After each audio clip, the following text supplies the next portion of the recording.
Hey everybody, this is Randy the Harmonica Man on the show Shedding Mysticism. And this show is about literally shedding the myths and mysticism from your mind and ridding the bicameralism of the past, bringing you into the future. Idealisms of modern man and progressiveness are more attuned with humanism and humanity. So the more we shed mysticism, the better off we all are as a race. Okay, this week's guest is Grumpy Old Dude, and we get to talk about his history and about how he's changed and what we can look forward to in the future from his value creation. Go ahead, Grumpy Old Dude. What's going on, everybody? I hope you're all being well, staying safe, all that good stuff. So I guess we should just jump right into it. If anybody who doesn't know me, I am a former white supremacist and extremist. I am a founding member of State Prison Skinheads, a prison gang in New Jersey that started in New Jersey and has since expanded from there. I'm also a former follower of the religion of creativity. One thing about creativity, number one, they don't create anything. They, in my opinion, being a former follower and believer of this religion, they are nothing more than an international terrorist group. They claim to not advocate for violence or harm against anyone, but once you're in that belief system and you read their propaganda, they are absolutely violent and they stand for nothing other than racism and hate. Wow. I spent 20 years as a neo-Nazi skinhead.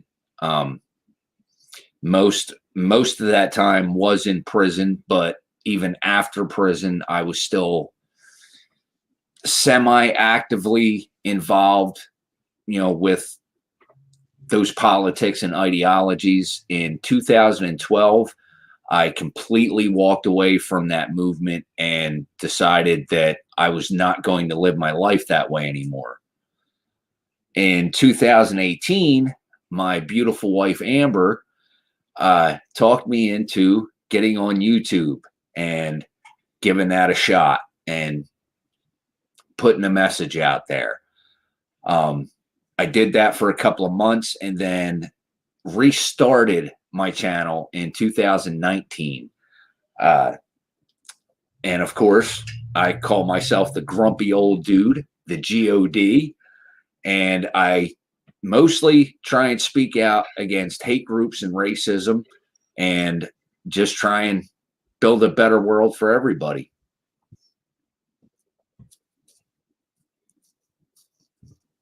That's pretty awesome. Yeah. Hi, Paul and Kevin in the chat. Hey guys, hope you're well. Yeah. So,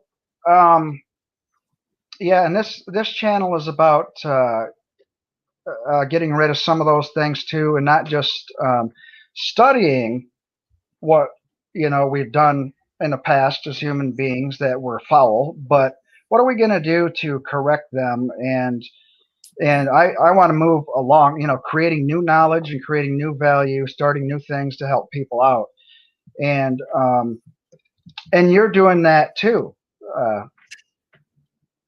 Starting on projects to do stuff like that too, in order to contribute, to the human race. Could you explain a little bit about what you're up to?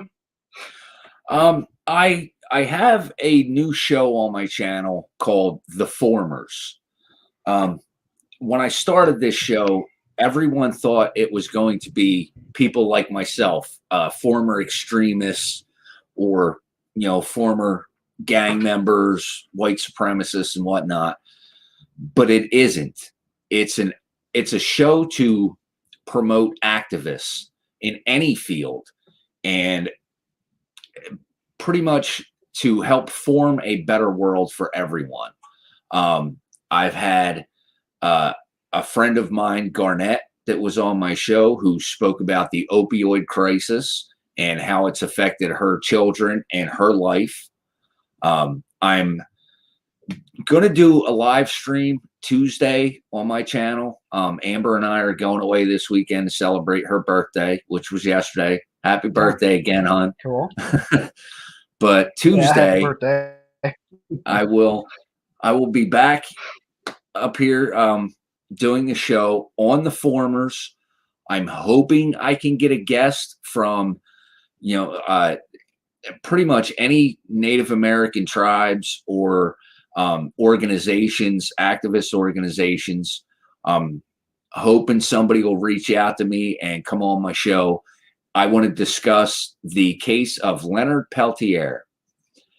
This man has been in prison for 38 years, and there's a lot of things about his case that are very, very questionable. And a lot of people think the only reason he was sent to prison, one, because he's a Native American, and two, they needed a scapegoat. They needed to blame somebody, and he got picked.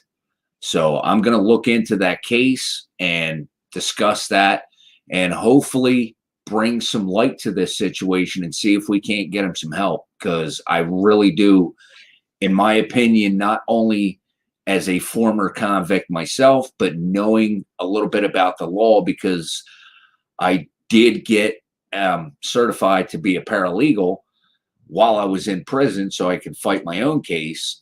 I've looked over Leonard's case, and it's pretty iffy, and like I said, the man's been in jail for 38 years, and I'm not sure. Yeah, that's a long time. I'm not sure they actually legally convicted this man. Yes, usually the way it was back then, too, 30, 40 years ago, it was mostly the scapegoat thing. Yeah. I mean, I don't know if it's mostly or not, but just a ton of it. Yeah. I know people that have just recently got released, and their cases were looked at, and they were like, they got arrested at like 14 years old, and then they, pointing at them, and all these, these white cops said, okay, we didn't do it. No, there's a black kid in the vicinity. Let's get him and I'll make up a story. And then, 40 years later, they finally released the guy, and everybody that was on the case is now dead and gone. So they let their lives getting off scot-free just because we didn't have as much. I think a lot of science and technology nowadays is needed for a lot of that stuff.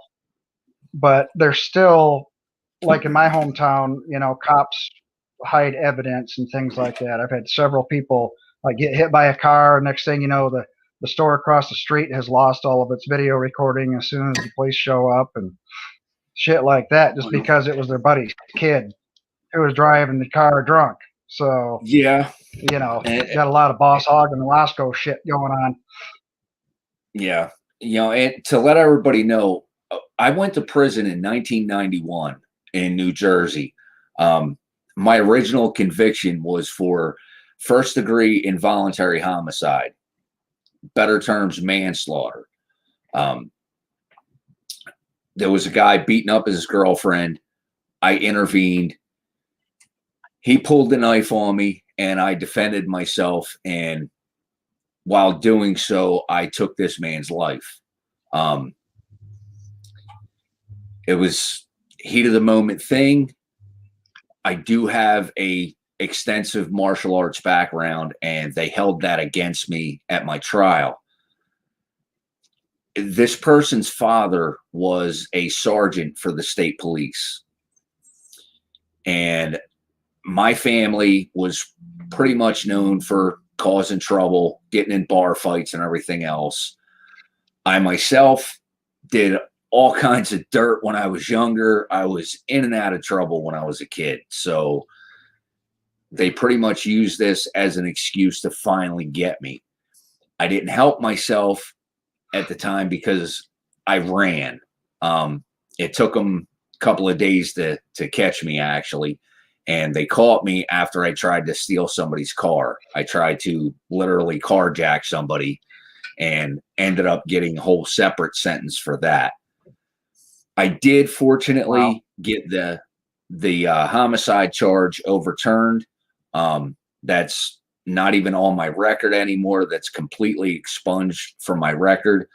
But I did plead guilty to the robbery charge because I did that, and I shouldn't have. Right.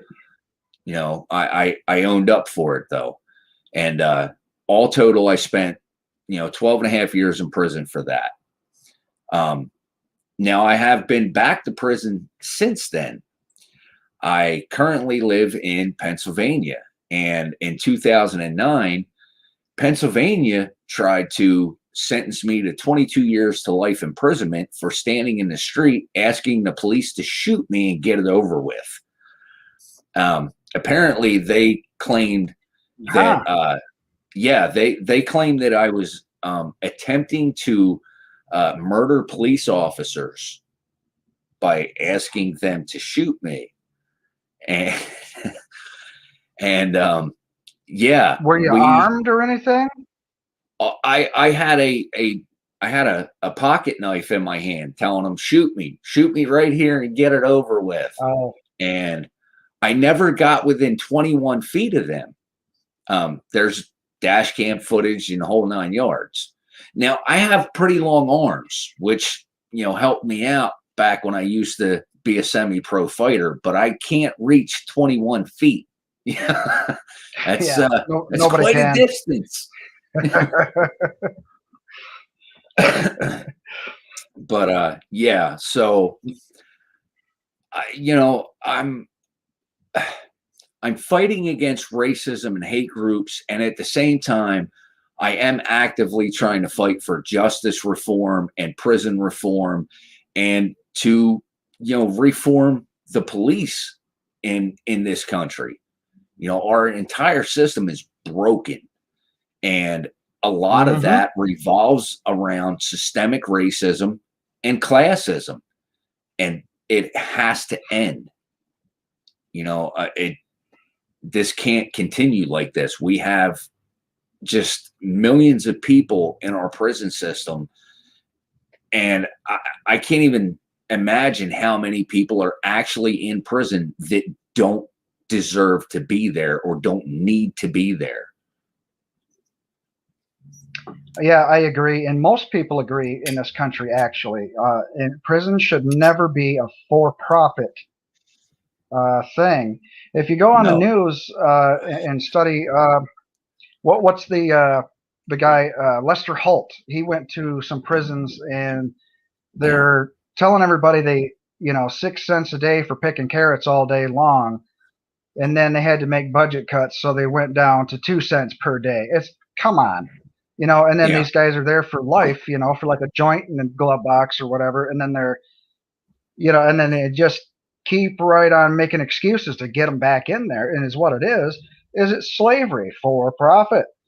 And this is the modern slavery, the runaway capitalist BS with no regulation for, the human being at all. There's no protection. And these judges, they own all the halfway houses and, county farms and all this other stuff. And they'll sentence you there, just for whatever reason that they want to. And they'll make a profit off of you. And then you got to pay them when you get out, the rent and everything, like the AA programs and stuff like that. They'll put you in a halfway house and make you pay the damn rent. Otherwise, go to prison. Or, in a lot of these places that they're putting them to work, don't have any benefits, whatever. They can cut their arm off, and it's just tough shit. Yeah, and it's not just about the money. I honestly believe that prisons are manufacturing people like I used to be. They are set up in such a way to create division. One of the reasons I became a neo-Nazi skinhead was the fact that I was a young white kid. I was 19 years old when I got arrested. I was 20 years old when I walked into Trenton State Prison. I wasn't there very long. I ended up hurting somebody pretty bad because he thought he was a tough guy, and I proved he wasn't. And I went to administrative segregation. But that incident was a catalyst, because the person that I ended up hurting was a member of Black Hebrew Israelites. And he specifically picked me out because I was a young, not very big white kid.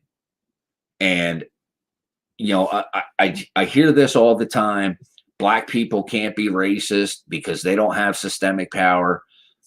That's a myth, because I'm telling you right now, any ethnicity can be racist. You don't need systemic power to be a racist. I've never had systemic power. Right. I've benefited from systemic power, but I've never had it. I was a convict when I became a racist. And prisons, especially in New Jersey. Now, from what I understand, it's different in the middle of the United States. Prisons are set up differently. But if you're anywhere on the east, west, or southern coastlines, it's a whole new ball game.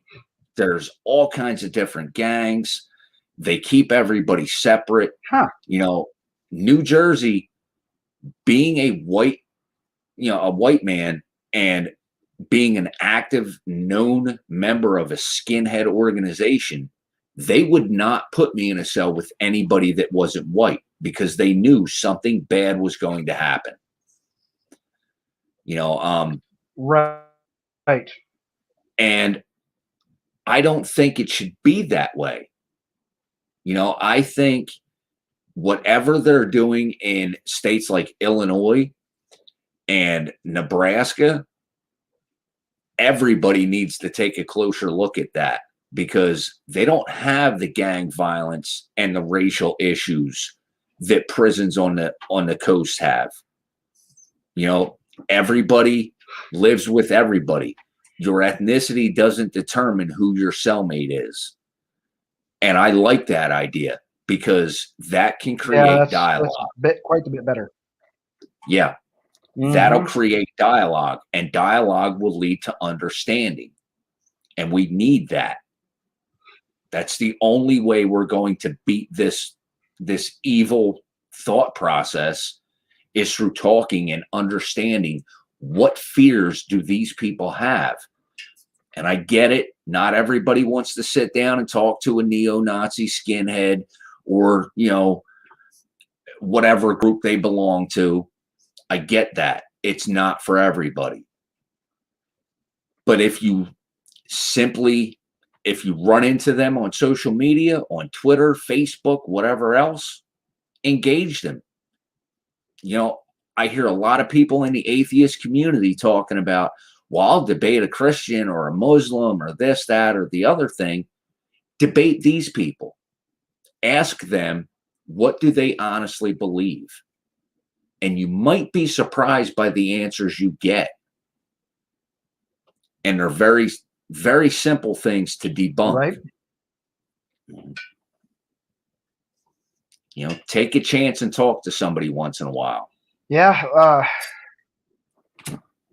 It won't hurt. Instead of just, heck, every once in a while I'll be on a channel and get into the chat room, and somebody will say something, that's pretty derogatory, and generally towards me, and then I just let them know, hey, this is where the division comes from.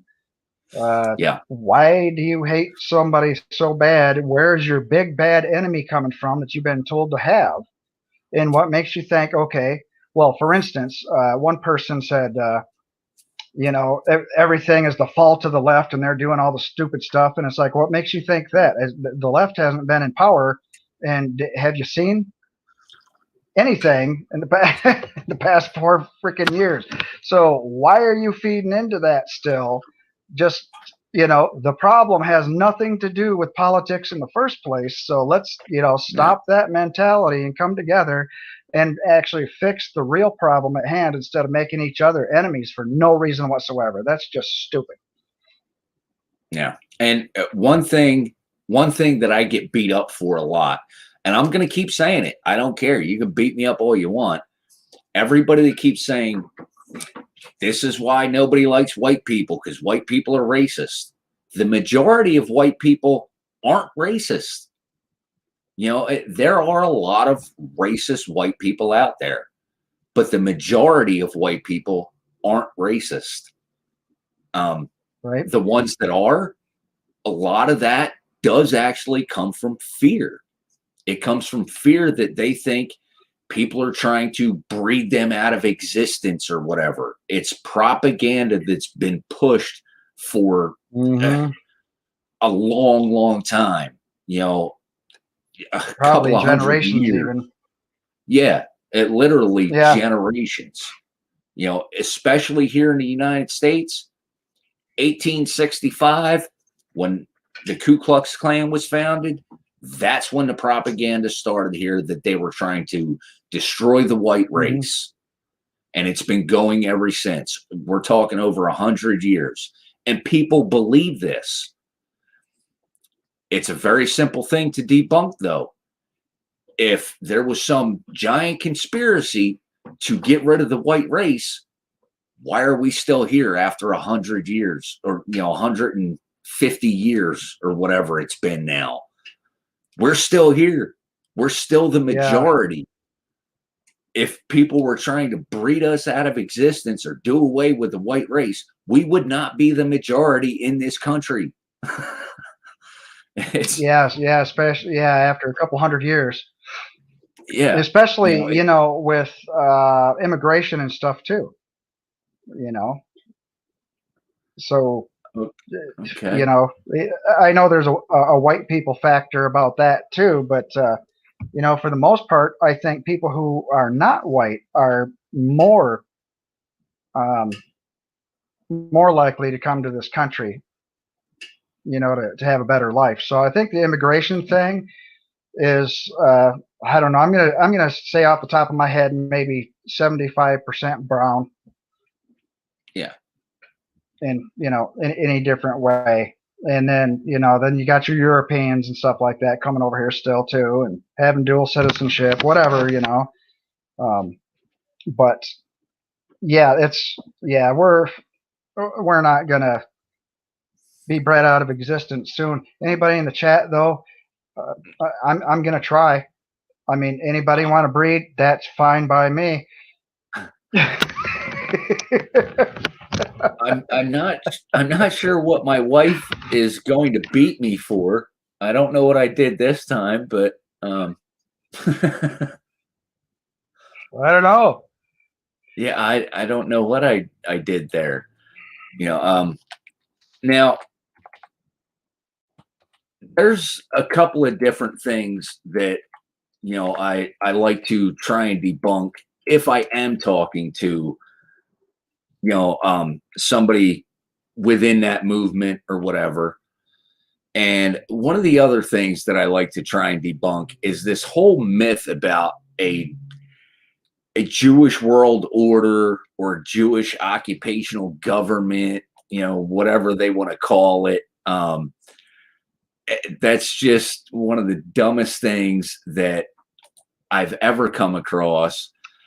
Yeah. Now, I did believe that for a while, though, because when I first went to prison, I had a lot of people that were older than me and I thought were way, way smarter than me.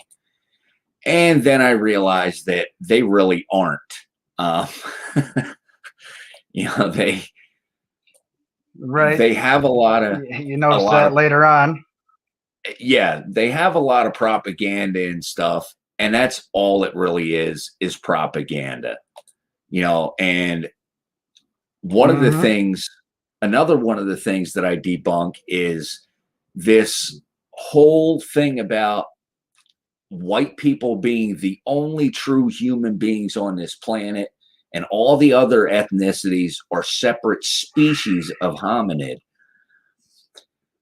Once I started learning about biology and genetics and evolution, I'm like, well, wait, that's not right. We're all the same species. We share 99% of the same DNA. It doesn't matter how much melanin you have in your skin, you're still freaking human. Well, that, and you got to, the old phrase, consider the source. Who told me that lie? Yeah. You know, well, that person hasn't done anything educational in their life whatsoever. So I think I'll believe the scientist who's actually studying the shit. See, you know, that's the thing with a lot of these,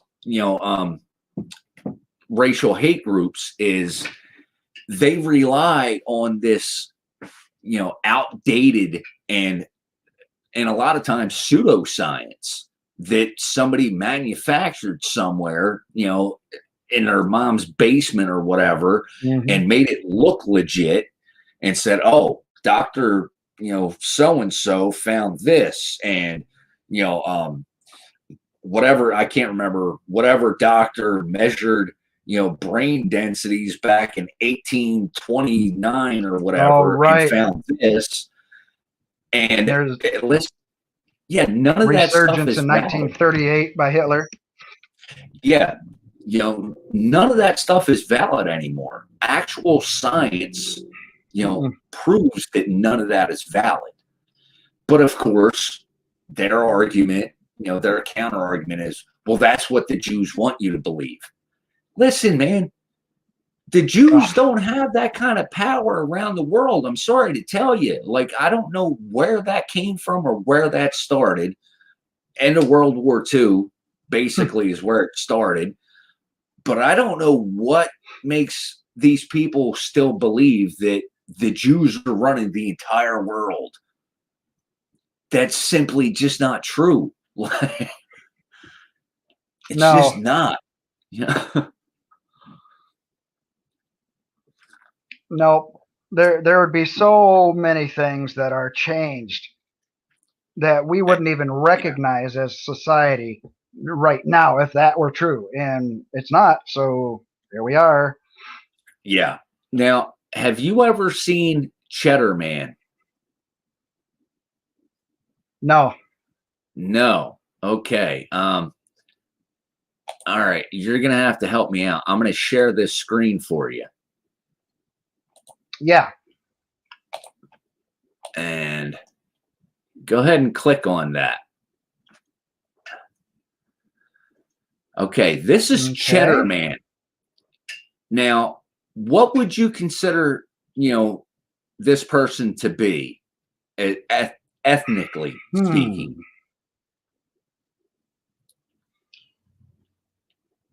Well, that's hard to say.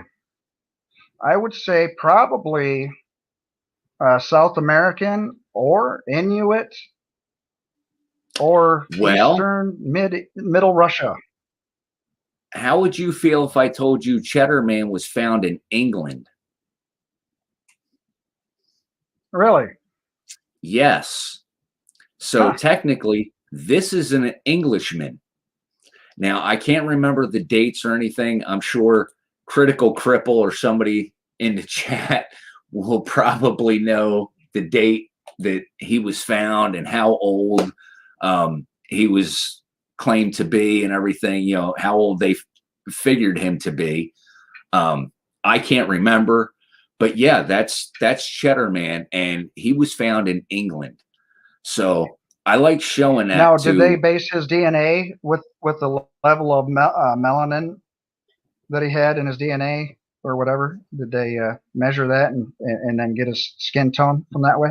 Oh yeah, yeah, I'm sure that's how they went about doing that. And I like showing that to extremists that do come to me or whatever, that I do talk to, and I show them that picture, and say, here's an original Englishman, and they're like, oh, bullshit, whatever, blah, blah, blah. And I'm like, listen, you can look it up. Like, I mean, Yep. it's well documented where he was found, you know. So whether you like it or not, your ancestors were probably black. All right. Yeah. Well, and just like anything else in evolution, it's, you know, animals change per their uh, time in a specific environment. Yeah. And for thousands and thousands and thousands of years, England was, and they had Doggerland and everything. It was during the bigger ice ages. There's a Yeah. lot of land where there's just a whole bunch of little tribes and family tribes, and they're just hunter gatherers. And I assume, and there were migrations still going back and forth. There are seashells from the southern tip of Africa that were, you know, uh, both in Australia. It's pretty much the same area, but there were paths for man to walk back and forth and have trade, and they switch hands across continents. Yeah. And because we had more land and we had trails that are marked out, if you go to Australian history, they'll mark out all the trails of all the tribes and everything where they still go back and forth, that they trade, and they say, yeah, these have been here for 50, 60,000 years. We know the tribe over there. We give them shells. They give us this, that, and blah, blah, blah. And that's the way I assume that it was in Paleolithic times also. Yeah. Yeah. We're just all related. It looks like my wife, Amber, put some dates in the chat there. 9100 to 7100 BC.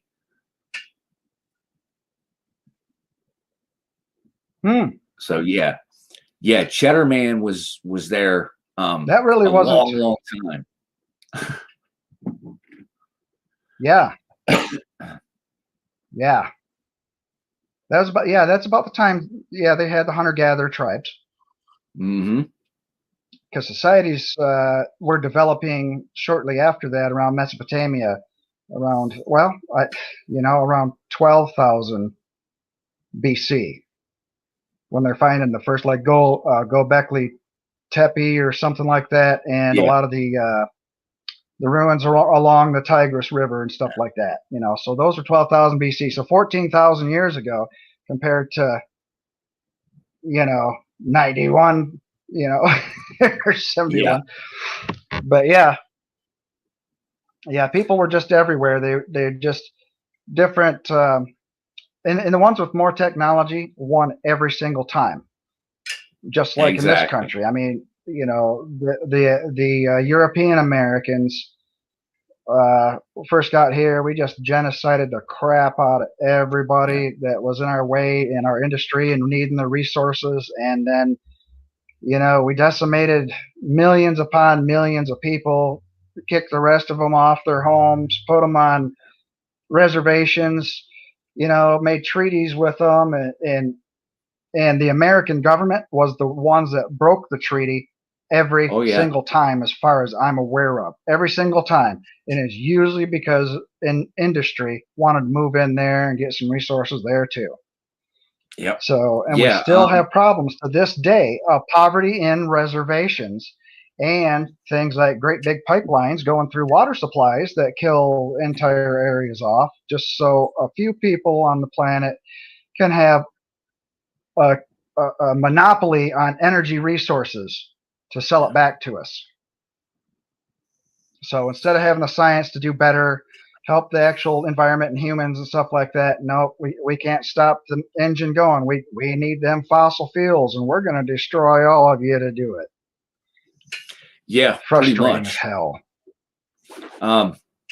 Speaking of that, I've started a new journey of sorts. I honestly don't know what led me to this path, but I'm going to follow it and see where it leads.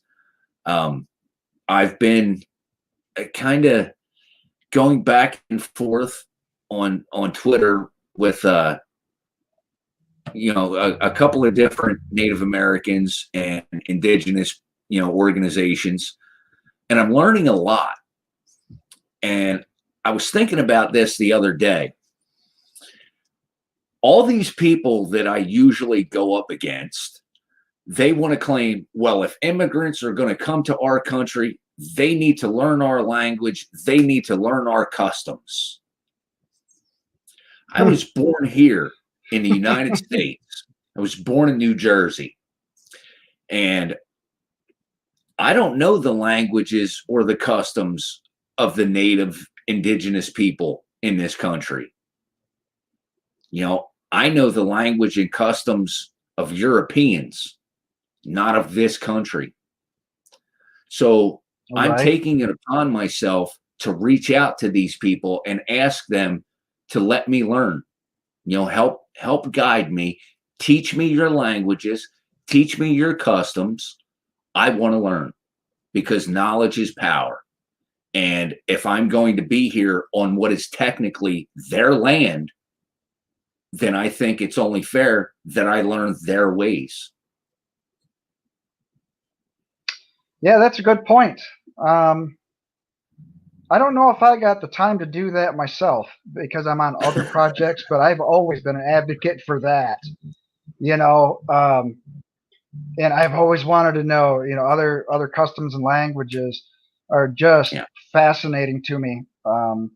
But you know, I've studied on a few languages that are dying out in my one of my colleges. Central Michigan University is on the thing to trying to keep tribal customs and languages alive, and they will exchange information back and forth and be like a hub and everything. My local tribe in my area was the very first one to be federally recognized, and it wasn't until 1988 or something like that. You know, I mean, they did, but it's been like 3 or 4 treaties after that, just back and forth, and now it's like, okay, you know, the Council of Three Fires has to come together, and the entire, you know, state of Michigan, parts of Ohio and Wisconsin and everything. They're like, you know what, we need to push this issue big time, because just because, you know, they don't want their people to just, and I say they, you know, part of the human race, but they don't want their nostalgic, you know, heritage going right down the damn drain.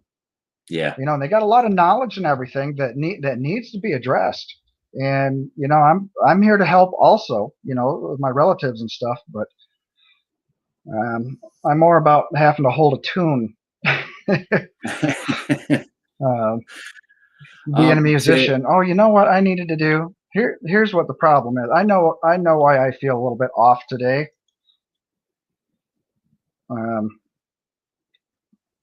There we go.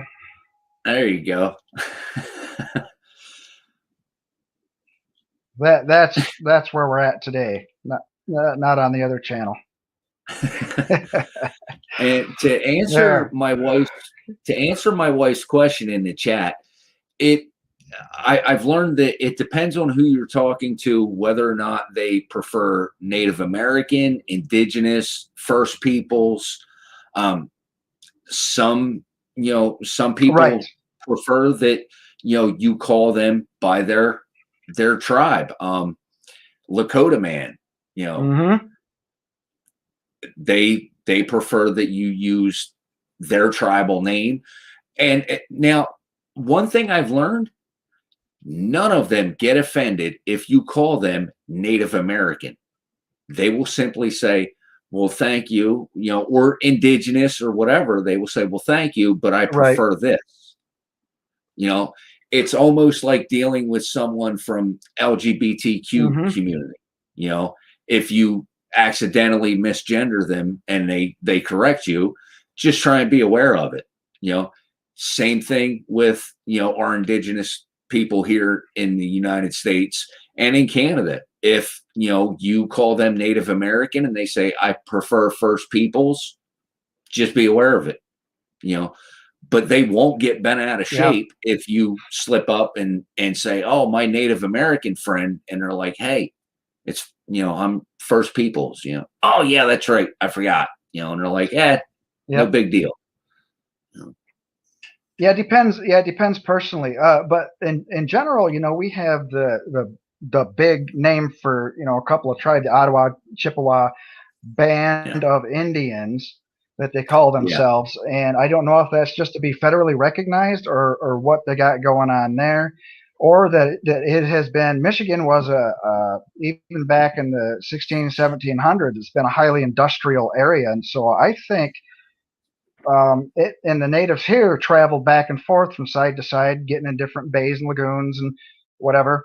And I think it's been a whitenization here for a generation or two longer than it has been to the west of here. You know what I mean? Yeah. I think it's just I think they just said, okay, let's all settle in. And and I grew up and still I don't care. It doesn't even, I've been told I don't have a racist bone in my body, and it's like, am I supposed to? What the hell are you talking about? Yeah. I never have. Even with a few relatives that was I grew up with, the older clan. They were pretty shitty about stuff like that. But I never had a problem with anybody different than me. I was more curious than anything. I see beauty in everyone. Yeah, and that's what I was saying at the start. I didn't have those issues until I went to prison. I didn't grow up like that. People in my family weren't racist. They're not racist. I have 3 aunts on my mom's side who married black men and, have families and everything. And I didn't grow up around that. One of my best friends, and literally Right. and I've said this before on interviews and streams. I'm still not going to tell anybody his real name because out of respect for him,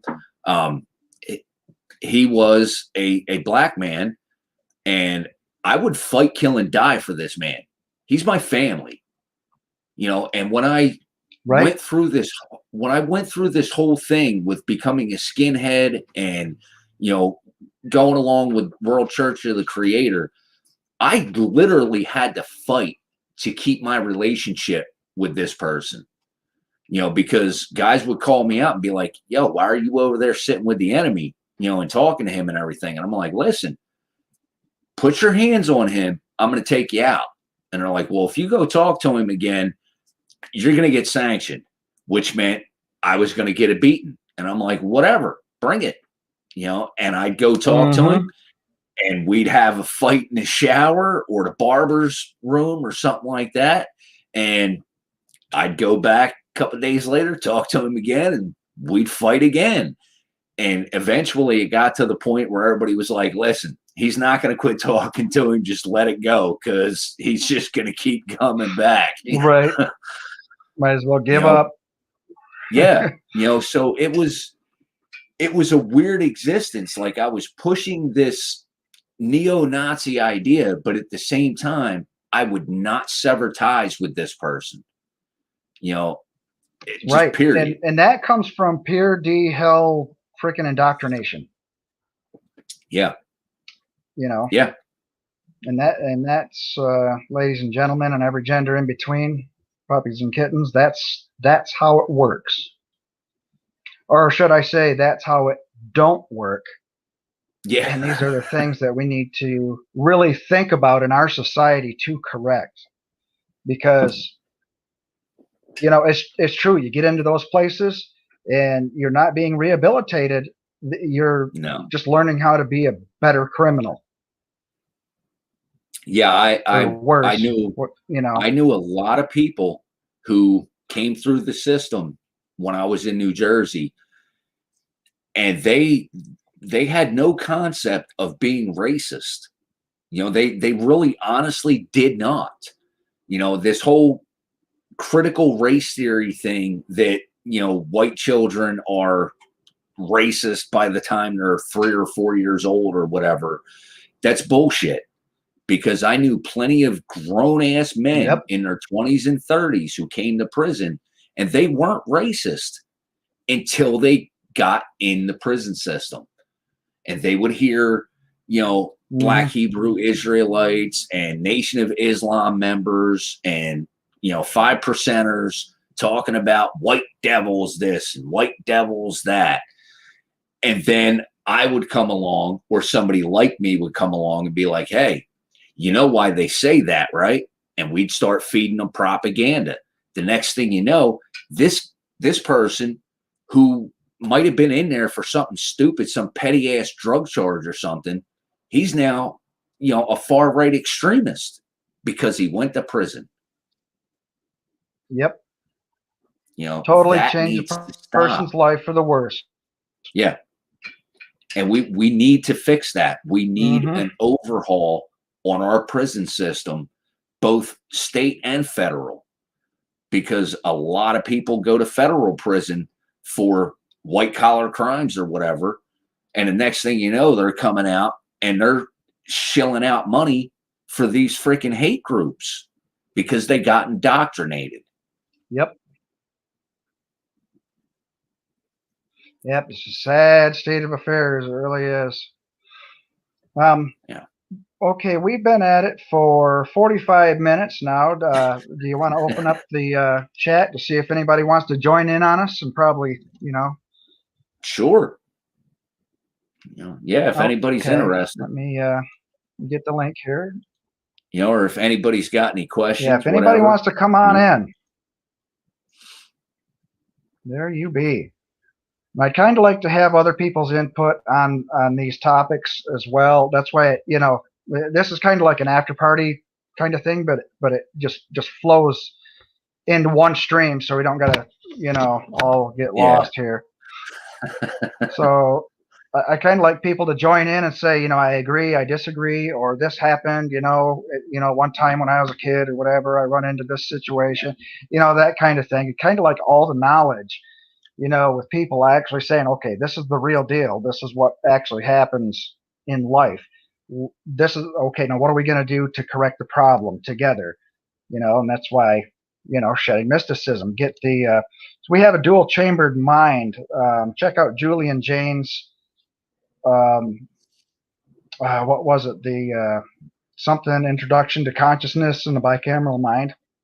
And we still have from Princeton. We still have this two-chambered brain that we just can't get the synapses to go. We got our left side is the analytical side, and that tries to make sense of the dreamy side over here. Well, the dreamy side over here has a whole bunch of different spots in it to where you can have religious experiences.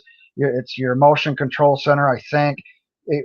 But it doesn't have the synapses to go back and forth because we are taught we need to have an authority over us. We can't think for ourselves, and we can't make the decisions to be good. The first thing we do is make decisions to be bad. So an external authority figure outside of our mind has to deal with this. So this is how we come up with imaginary characters and indoctrination and stuff like that. Well, all I got to do is believe it, and I'll be saved and blah, blah. Okay. So the person who's actually being thinking about other humans and doing things and not making bad decisions on purpose, that's not going to be the bad guy. That's going to be the guy you need to learn from.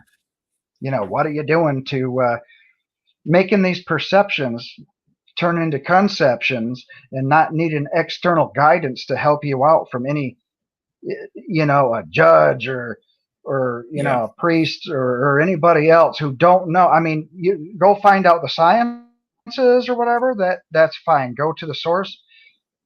But try to think for yourself and develop new knowledge for yourself. And that comes from not having a bicameral mind and having it to be integrated thinking. And that is something that is probably the hardest damn thing in society that I have to deal with. And you can tell right off the bat. Yeah. Well, maybe it's the ghost over. Okay. Yeah. That was one of the scariest things about my former religion being creativity. creativity is an anomaly. It technically is a religion, but they are atheists. They do not believe in any god or gods. They don't believe in devils and demons or any of that. They don't believe in heaven or hell. They base their religious beliefs around the white race. And like I said, most Wow. of it is it's pseudoscience for the most part, but they do throw in little tidbits of actual science, like evolution. They do preach evolution, but they twist it and say that we're all different species that evolved, and that's not true. You know, yes, we're different ethnicities, but we are all one human race. You know, and so when they first approached me when I was in prison, one of the reasons they did pick me out is because I had kept telling everyone I was an atheist. And they were like, oh, really? So he's an atheist and he's already a skinhead. We need to go talk to him. And they suckered me right on in, you know, and I ended up practicing this religion for 8 years until I started, you know, getting a better education and learning more about science and actual history and things like that, and realized this is bogus. Like, this is bullshit. It's the same thing as Christianity. You lied to me. Yeah. You know, and it And the thing of it is, you know, a friend of mine was telling me that, you know, I was telling him about some other things. He's like, yeah, the reason why it's not working is because it's the same old formula. And I'm like, what are you talking about? He said, think about it. You know, compare the differences. You know, oh, it works, but it's because you're not doing it right. You must not have prayed hard enough, or your mental, you know, law of attraction kind of thing. Well, it's because you're not thinking happy thoughts hard enough, or some damn thing. It's always the victim's fault. Yeah. In these scams, and it's all the same formula. You can compare just every damn thing on the planet, and they do the exact same thing to make your mind be a submissive little bitch so you can't think for yourself. And then when you try to, that's the evil portion. And no, it's the opposite. That's the good portion. That's what makes you figure things out. And be allowed to go do good things and not be stifled by stupidity. Yeah, when I stepped away from this religion, I got all kinds of attacks. You know, I was just a race traitor. I was just weak-minded. You know, I was a coward and whatever else, you know. And now, of course, you know, they put the claim out there. Now that I've actually started exposing them and speaking out against them, they claim, oh, well, you were never a member of our religion. Nobody knows you. And then I start dropping names, and I'm like, so, you know, who are all these people that, you know, supposedly don't know me? Yeah. It's in there. Yeah. You know, it's, you know, just trying to discredit me. Yeah, trying to discredit me because I'm actually exposing them, and now they know, oh crap, you know, one of our own is now turned against us, and people are going to find out the truth. Yep. Yeah. Yeah. Sometimes, you know what? I'm going to look in the private chat here for just a second. Oh, okay. That's old messages. But yeah, I don't really have too much input to this because, you know, I'm not the suffering party. You know, really, I've had privilege because I've been chosen over others because of work and stuff like that, and, you know, not so much education, but because that's just a money scam. It doesn't matter who you are. But the in general, in my area is mostly white also, so there's that. But comparatively, I think, you know, I recognize my privilege, but I'm not going to say that I've had it better than anybody else. That there's a difference there. However, I do want to help fight for the betterment of everybody, just everybody. Yeah. Um, Yeah. and I'm here, for people when they want to talk. It was definitely a long But journey for me to completely let go of those ideologies and just all just anger. I was just so mad yeah, that I had gone to prison and you know got everything taken away from me for trying to defend myself. And that had a big part in my indoctrination into that kind of mindset. And it took me a long time to deal with that and move on. Like I said, it's not even been 10 years yet. 2012 is when I completely walked away from the movement. But I'm at a place in my life now where, like I said, I'm taking this journey and trying to learn from our Native American cultures and indigenous people, yeah, and it's really really interesting. There are so many things I could get into. I mean, we could be here all day talking about the travesties that were committed against these people, and oh, that's right, something. right. Yeah, that's something that's on my radar now, and I'm gonna start looking into that and putting out some shows on that.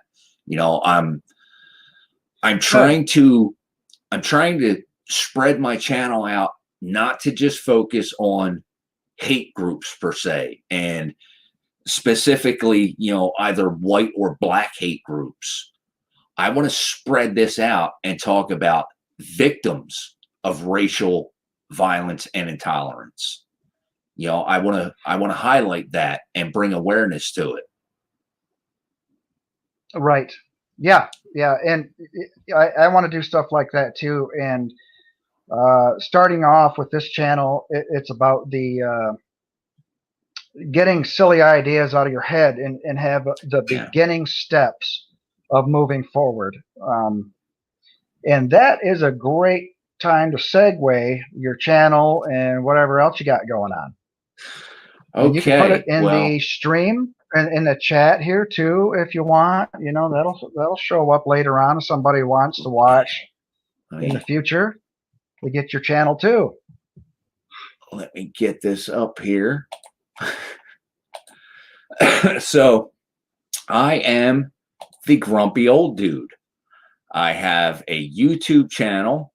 I am also on Patreon again. I just put a quick little video up on Patreon the other day. If anybody's interested in going to see that, you can find me on Twitter at grumpyolddude8. Let me copy this link here to my channel. All right. And I will paste that there. All right. So there's a link to my YouTube channel in the private chat. Okay. Yeah. Let's So see. I think I'll share it to the. Let me see. Copy. Oh, it says copy link address. I yeah, think that's how you that's do what it, you right? want. Yeah. Okay, and then I'll go. I'll go to the regular comments. I'm going to paste it in the regular comments if you don't mind. Yeah. Yeah. And yeah, because I think it's just me and you that can get in there right now because nobody else is on the screen with us. Okay, I put that in there. It's under shedding mysticism, but you can see it. It looks like Yeah. this here. If anybody watches this in the future Yeah. and Now, sees my if face before I shave, right there. if you are watching this, if you are watching this in the future, go to the about section on my YouTube channel, and it has all of my links for Patreon, Twitter, and everything else on there.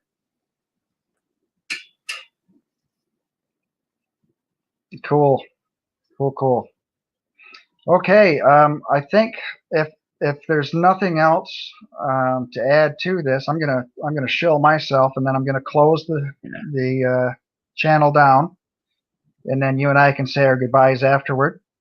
Yeah. This has been Shedding Mysticism. Thank you, everyone, for having an open mind and coming here and joining in.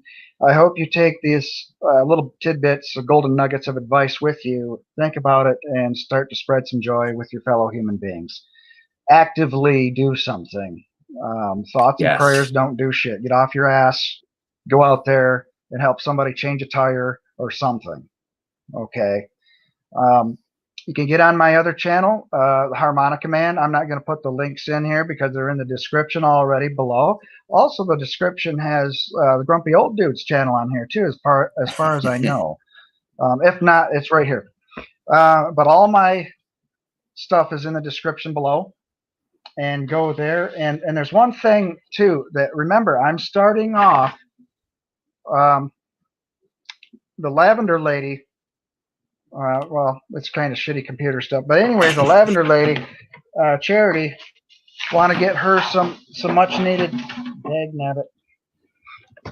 some much needed help for dialysis. So I'm going to run this for about a month. I'm struggling really hard to even get on the what do you call it, the fundraiser site. You put all your information in there, and then as soon as you put your damn zip code on there, the whole screen freezes up. So it doesn't go do anything. You got to go backwards to it. Then I tried to go to another site, and apparently the GoFundMe site owns the other site.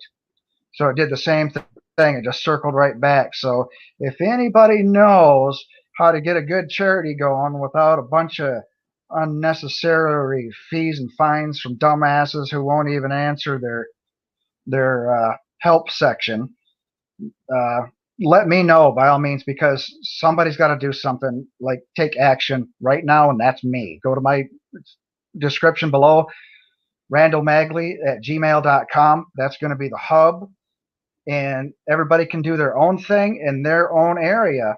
Like, for instance, I'm going to the stores with these jugs and getting the money together. I got to get a hold of Diana and see where we're going to send the money and everything. And come up with goals. And sometime in the middle of April, we're going to have shiny head contests. How much? Oh yeah.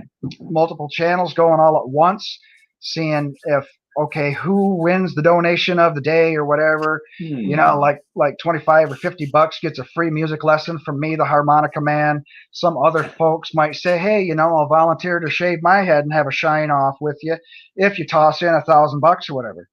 But what it's about, it's not just about us having fun. It's about keeping our friend alive. This is a life or death situation here, folks. And she doesn't have any relatives or friends there to help her out, and no good insurance to do this just to keep her alive. So we definitely need to do this. Have a heart, or whatever they say. Do a little bit of humanistic activity, and you don't have to be a humanist to do so. It's just being cool to somebody else and saving a life. It'll make you feel good yourself, and you know. So that's all I got going on. You know, other than watch my other crap going on, because I'm funnier than hell sometimes. But get some more guests on this show. Anybody has some important things to debunk that the general population has a myth about, that you want socially or scientifically to talk about, feel free to hit me up. Once again, email down below. Okay, and on that note, I am going to close the show.